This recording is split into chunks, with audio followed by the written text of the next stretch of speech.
First reading, Acts chapter 19 verse 1 to 8.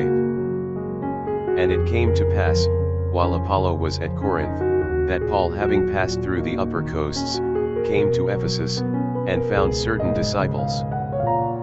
And he said to them, Have you received the Holy Ghost since ye believed? But they said to him, We have not so much as heard whether there be a Holy Ghost. And he said, In what then were you baptized? Who said, In John's baptism.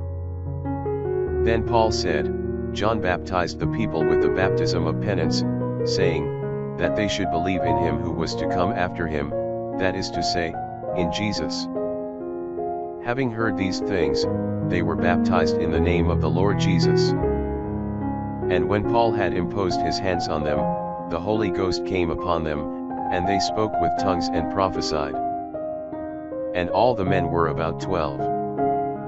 And entering into the synagogue, he spoke boldly for the space of 3 months, disputing and exhorting concerning the kingdom of God. Psalms chapter 68 verse 2 to 7. Let God arise, and let his enemies be scattered, and let them that hate him flee from before his face. As smoke vanisheth, so let them vanish away, as wax melteth before the fire, so let the wicked perish at the presence of God.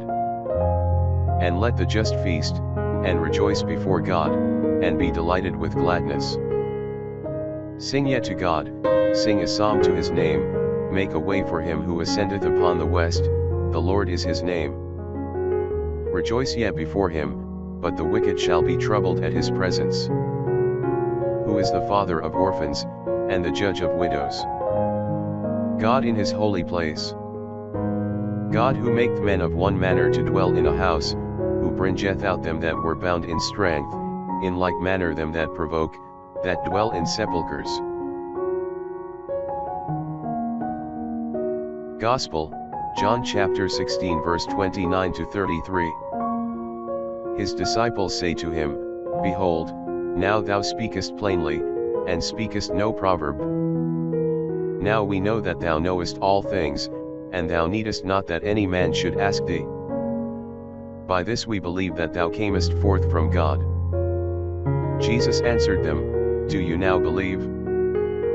Behold, the hour cometh, and it is now come, that you shall be scattered every man to his own, and shall leave me alone, and yet I am not alone, because the Father is with me. These things I have spoken to you, that in me you may have peace. In the world you shall have distress, but have confidence, I have overcome the world.